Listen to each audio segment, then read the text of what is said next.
What's up everyone, welcome back to the channel and to another weekly 3D model. This week we're going to be making an old tow truck. Now we're going to be doing things a little bit different this week. In the past, when we've made vehicles like the abandoned VW bus or the crashed Black Hawk helicopter, we used image planes to help build our models off of and to help figure out our proportions. And in most cases when 3D modeling, especially when recreating vehicles, image planes are always used and recommended. For this week's video, we're not going to be using any image planes. The point of this week's model is to not only create a fun old truck, but it's also to play around with some shapes and to be a little bit more creative. By not sticking to an image plane, it forces you to be a little bit more experimental and work a little bit more freely without having to stick to a specific reference. Now we will use a few reference images for ideas and inspiration, which basically are just a few images I gathered from Google. Now because of this, we will have to play around with shapes a bit more until things look and feel right. And you'll see me doing this throughout the video, trying something and then completely abandoning the idea and doing something else. We're going to have to be a little bit more experimental with this model, and that's also what makes this fun. Now, if you can do me one favor, if you enjoy these videos and you find them at all helpful and want to see more random 3D models, please consider subscribing to the channel. Also, if you'd like to see this video in real time, it will be available on my Patreon page, along with all the working files, and you can find a link to it in the description below. So for this old tow truck, I decided to make only one mesh because I only really had one day to complete it. Now I know some of you will be asking about game ready models, so I decided to make a copy of it before adding any subdivisions so we can go over a more optimized version of it and talk about what I would do differently and how I would prep it for a high and low poly model workflow. We'll go over more of that later on in the video when we go over the UVs, but for now we need to block out the main shapes. So I decided to start with the front of the tow truck. For no particular reason, it just felt right, but I decided to start with that one fender. Now I use this reference image as my main reference, but it didn't really show the front of the truck. And the more I looked online and I looked at different images of old tow trucks and old pickup trucks, there was a lot of different variations on the front end depending on how that grille worked or how the whole front bumper worked and how it wrapped around. They all looked slightly different from one another, and it really was tricky trying to figure out which route I wanted to go down. So what you'll see me do is block out just those main shapes. I'm not going to worry about getting it all finalized and looking good. All I want to do is figure out what main shapes I need, and then we can always come back to it once the truck starts piecing together. And that's basically what I do with the front end of this truck. I really didn't know which direction I wanted to work towards, so we're not going to worry about it. We're going to move to some more fun stuff once everything's blocked out, and then we can come back to it and start refining those shapes. And hopefully by then I'll have a better idea of how I want it to look. Also, the fact that we're not building this truck off of any specific model, it almost works in our favor. We don't have to worry about things looking too accurate to a specific brand. We can more or less just relax and have fun with the shapes and see how it turns out in the end. And that's why modeling with limited reference or not using any image planes is so much fun. It just allows you to work a little bit more freely. Oh, and one more thing, I want to give a shout out and a really big thank you to Ryan Lykos. You may have seen that new short animation of the Polyrendr logo at the beginning of this video. And all of that was done by the work of Ryan. He's a Discord member, and randomly one day we were talking about how I wanted a new intro video for all my YouTube videos. Now that type of animation is completely out of my element. Well, luckily Ryan stepped up and offered his help. He came up with the whole idea and did it in such a quick amount of time. I'm just super stoked with how it turned out. So if you're like me and you're completely lost and you need some sort of help with animation or graphic design, you know where to go. I'll leave links to all of his social media and his YouTube channel in the description below. You should definitely go check it out. He's such a talented artist. And once again, thank you Ryan for helping out with that animation. So let's just continue blocking out the main shapes and let's slowly start piecing together our tow truck.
Alright, so here is the tow truck in its finished form. And as you can see, I went ahead and added some subdivisions to some of these shapes just to smooth them out and finalize them. And I also took the objects on the left side of our truck and just duplicated them over to the right side. That way a lot of them are sharing the same UV space, so if I texture on this back panel, for example, the same thing would happen on this side. It would just make my texturing process a lot quicker, and it also is just going to take advantage of that UV space. So what I decided to do is break this tow truck into 2 different groups for the 2 different textures that I have applied. Now, of course, you can add more textures, but since a lot of you out there do ask for game-ready models, I thought that keeping the texture amount limited would be more fitting for a realistic game-ready asset. So I thought 2 textures would be fitting for a tow truck this size. So for the very first group is basically the main body or the shell of the truck. And of course, I wanted to keep these shells fairly straight. That way I could add some text to them, or I could have not too much warping in any of those materials. I wanted the UVs to be fairly straight.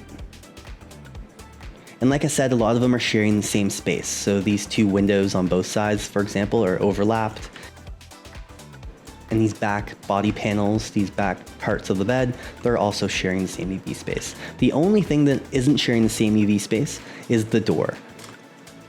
So basically I just mirrored it over to this side, but I didn't want the words, since I was planning on adding some text on the door. If it was sharing the same UV space and it was just mirrored, the text would also show backwards. So this is the only shell that I had to flip. That way the text would be showing the correct way.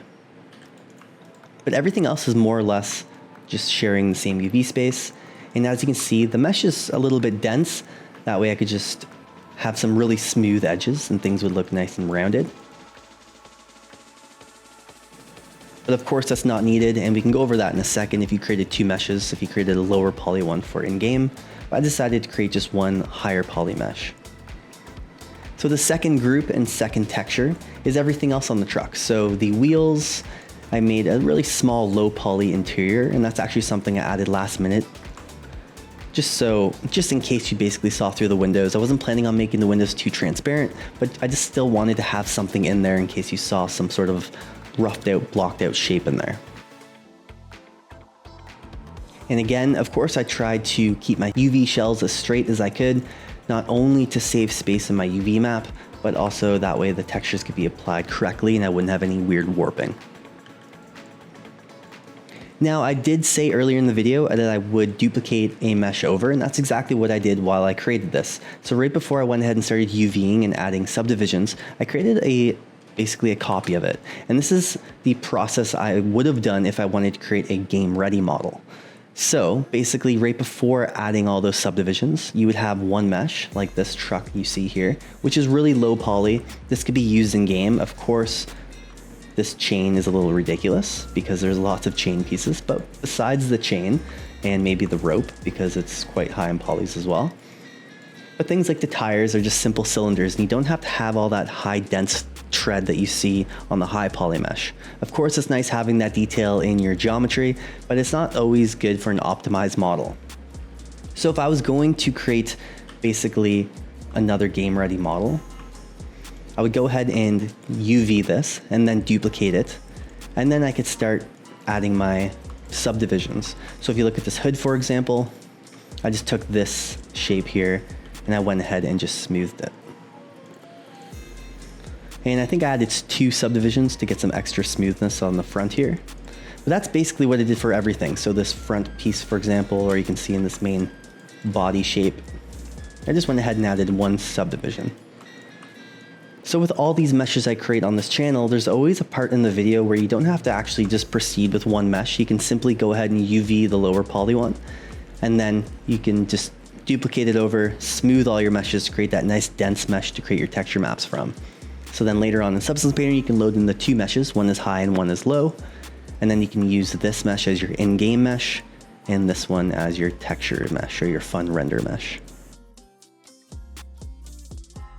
And more or less the biggest difference is honestly just the tires. These tires are a bit dense, that way I just wanted to create that tread into the geometry, like I said, but you really don't have to do that. You can simply just get away with adding that detail into the texture and you can fake all of that.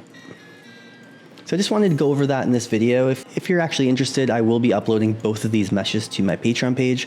So if you can actually take this and UV it yourself. As you can see, it's not UV'd. I just did it before I applied the UVs. And there are a few things that I would do differently if I could go back. And to be honest, a few of these shapes I just simplified.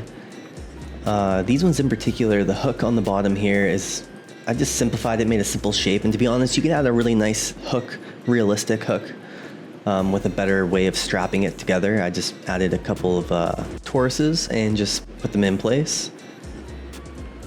As well as this mechanism here at the back that actually like the lever sort of thing. It's just a bunch of cylinders, and to be honest with you, you could make this a lot more interesting and more realistic by adding some components that actually look like, I don't know, something that you would see in the real world. These are just more simplified, kind of just a bunch of cubes just to fill in the space. I knew it was going to be small in the scene, but if I could go back and do anything, this is probably the two main things I would fix, or I would at least spend some more time adding a bit more detail. But that's basically how I prepared this tow truck for texturing. So all I have to do now, I just assigned a different texture to each group here. And then we can export this tow truck, we can jump over to Substance, and we can start applying our textures. All right, so now jumping over to Substance Painter, we can go ahead and load in that FBX file from Maya. Now when it came to the texturing, everything is pretty straightforward. It's like every other video on this channel. I'm just gonna focus on filling up those empty meshes with some sort of material, and then we can come back and start refining them once everything's filled in. Now for this video, I stuck to only the materials that Substance Painter comes with. So you'll basically see me pulling in different smart materials that's some sort of base to build off of. And then I can start refining that texture in that material and start adding different fill layers to add more grunge to it, and just basically start adding a little bit more detail. Now I used this one reference photo as my main reference when it came to textures. So for that red color and for all of that wear, like the dust and the dirt that you see on it and how really worn out that metal is, I used this one image as my main reference or my main inspiration. So we're gonna basically texture it off of this image. Now the whole point of this video was to experiment a little bit more. So that's what you're gonna see throughout this whole texturing process. You're gonna see me throwing on different smart materials or different base materials just to see what colors look like and different textures look like. And then we can choose to move on with it or just completely abandon it and try something else. So lots of experimenting is gonna go on.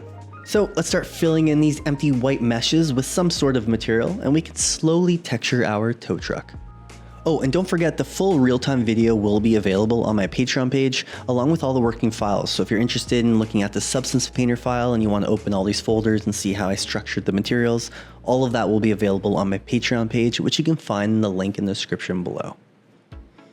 All right, let's start doing some texturing.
All right, and that is everything. That is the whole 3D modeling, UV mapping, and texturing process that I did to create this old tow truck. I really hope you guys enjoyed this week's video, and if you did, hit that like button, and if you can do me a massive favor, please consider subscribing to the channel. If you like these types of videos and you want to see more random weekly 3D models, subscribing to the channel is the easiest and best way you can help support my work and to make sure you don't miss any future videos. And as always, I want to give a massive thank you to all of my Patrons. Sometimes I feel like people don't know how much that support really does help me out, and your continuous support goes an extremely long way in helping support this channel. So from the bottom of my heart, I really want to say thank you. Alright, I really hope you guys enjoyed the video, and I will catch you in the next one.